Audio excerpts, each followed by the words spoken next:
Hello ladies and gentlemen, and welcome back to my channel for another episode of Build-A-Figure. This is just a series where we check out custom head sculpts, outfit sets, we do kit bashes, sometimes all of the above, you name it, but most importantly, we build figures. Today, we're going to be attempting to put together my perfect, ideal version of Wolverine in a civilian look, using as many official parts and pieces as possible. Do make note of the fact that I said my perfect civilian Logan. If this is just the worst thing that you've ever seen and you hate it, that's totally fine. I would love to see your custom Logan. Just tag me on Insta because that's what this series is all about, celebrating customs. If you are yet to even attempt something like this and you're looking for a head sculpt, this one might be a good option for you because I've teamed up with Sealer Sculpture.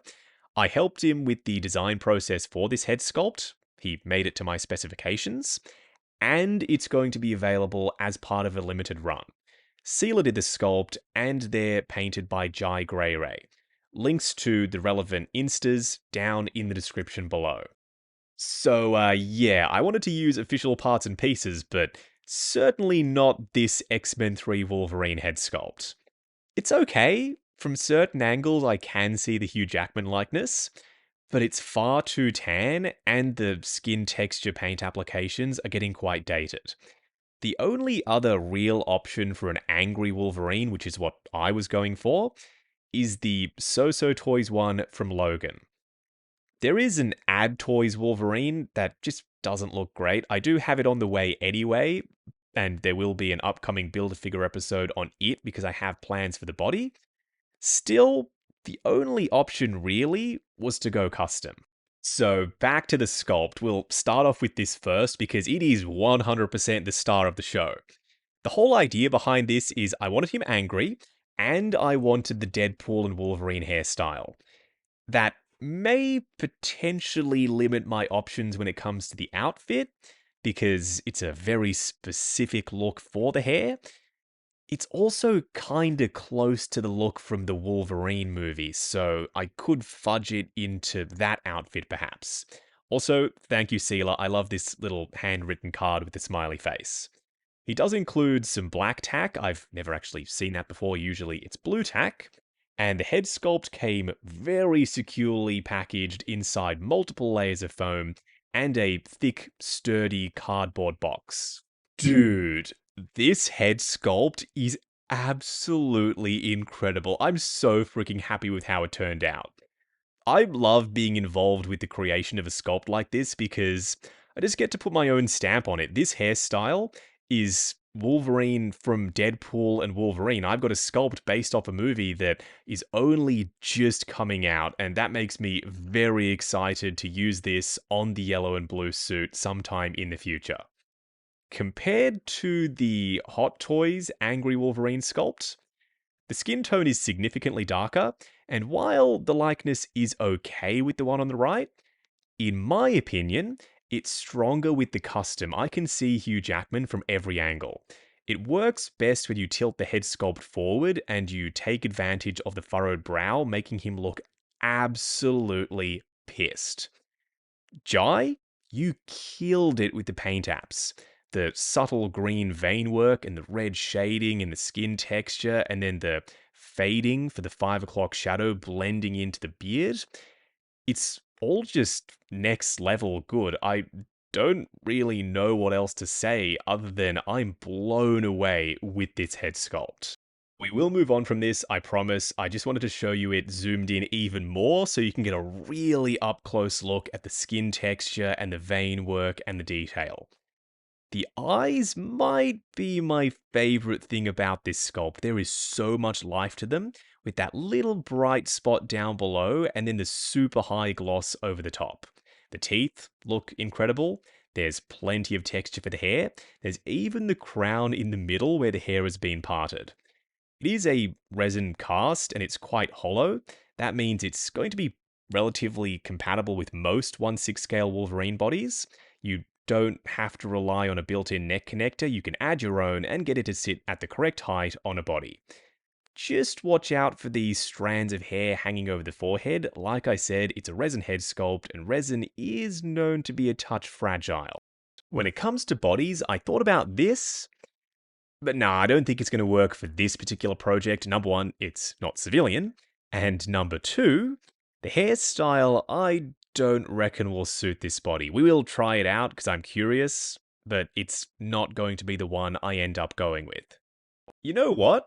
This isn't a bad option. Yes, it's got visible joints and the body's a little skinny and too tan, but still, the outfit is just generic enough that it could literally be any version of Logan. He's always wearing a white tank top. The battle damage just adds to the look as well. With the angry head sculpt, this could do the trick.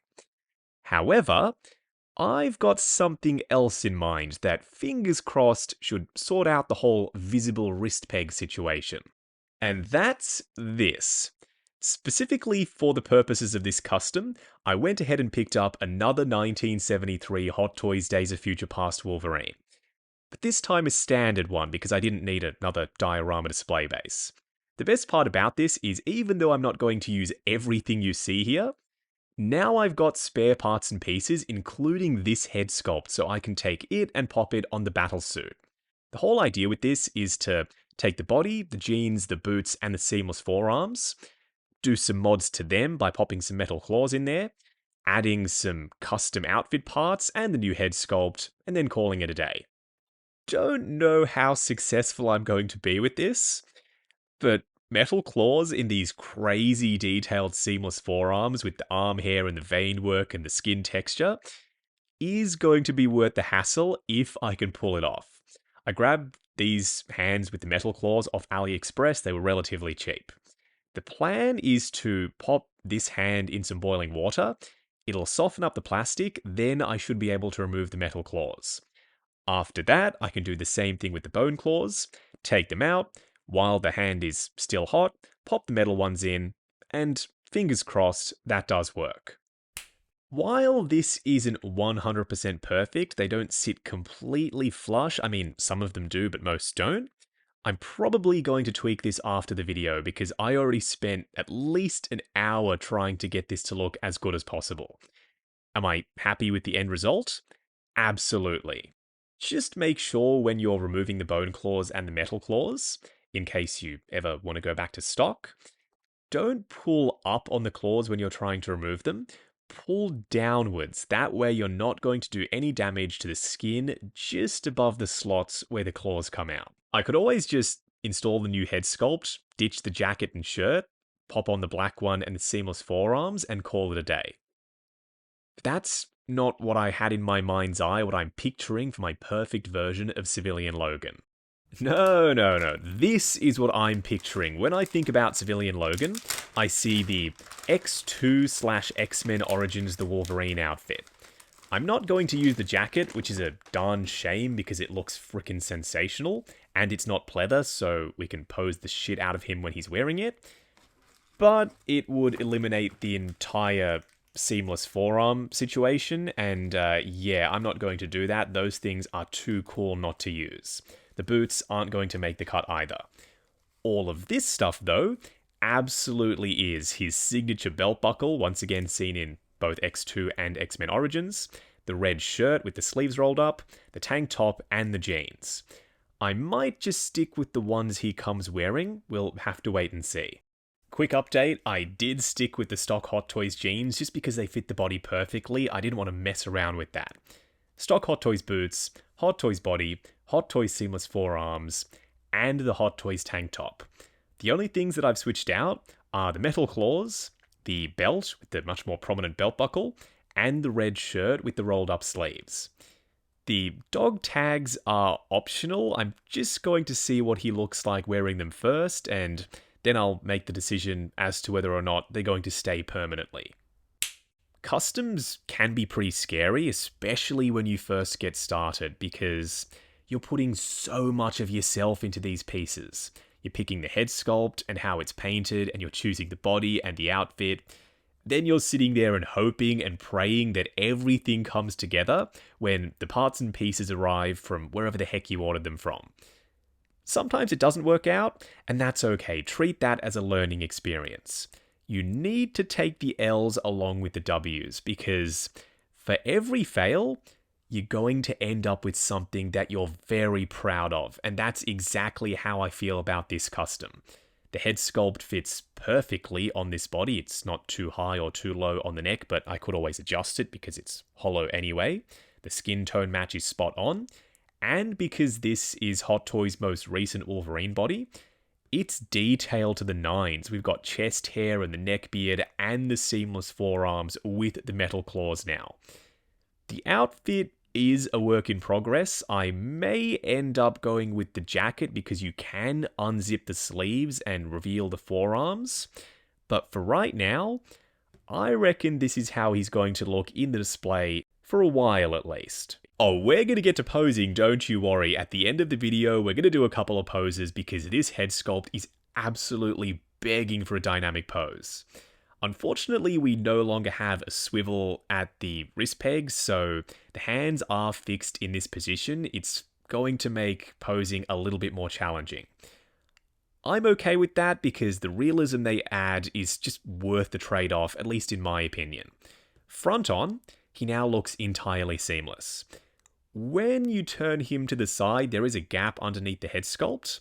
I actually asked for a bigger gap from Sealer, just so that I can get more range of motion out of the sculpt itself. Oh, and from the back, because the hair is long, it sits underneath the collar of the shirt, so you can't see the seam from the back either. It's just from the 3/4 turn or from full side on, then it becomes a lot more visible. I am curious to see what this head sculpt looks like on a couple of other bodies from Hot Toys, so let's give that a go. What the hell? This actually looks good. I didn't think it was going to because this is absolutely not his hairstyle from when he's wearing this outfit. It's usually more exaggerated with the big hair curls. I may contact Sealer and see if I can get this exact head sculpt with the accurate hairstyle to use on this body because this is just a big upgrade that I wasn't expecting to see. Maybe not. The body is too skinny for this sculpt exactly as I expected, so yeah, you can pose him a lot thanks to the exposed joints. It's just not my preferred option. Versatile is the word that comes to mind to describe this head sculpt. The hair is close enough to how it was styled in the Wolverine that I think it does work on the black suit body. He does come with some interchangeable bits and pieces like the tank top and some green pants. I've never even considered displaying my The Wolverine figure like that. The black suit has always been my go-to. Even on the battle suit from Days of Future Past, this head sculpt just works. It's not too big or too small, it fits in proportion with the body. This is a figure that not a lot of people have for some reason, and I've never once understood that because yes, he doesn't have a lot of screen time in this outfit in the movie, but that doesn't change how freaking dope it looks. Okay, enough messing around. I'm glad to see that this head sculpt does look good on pretty much every single Wolverine body in my collection, but I spent way too much putting this together with the spare Hot Toys Days of Future Past Wolverine body, and then the metal claw mod, and then the outfit. So I'm going to stick with this look in my display. Weigh in down in the comments below, do you like this head sculpt on one of the other bodies, or am I right to stick with this one? Wrapping up on another episode of Build-A-Figure. Another one in the can, and I know I say this pretty often with Build-A-Figure, this is my favourite one of the series to date. But that's a good thing, right? The more that I can say that, it means that we're going from strength to strength with this series, and I cannot wait to show you what I'm working on next. This turned out way better than I could have ever expected.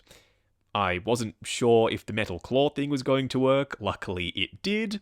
The outfit fits perfectly, and the head sculpt is just the pièce de résistance. Sealer and Jai, you guys killed it. This head sculpt is just exactly what I was hoping for. I will be working with Sealer again in the future, potentially on more X-Men figure head sculpts. We'll just have to wait and see.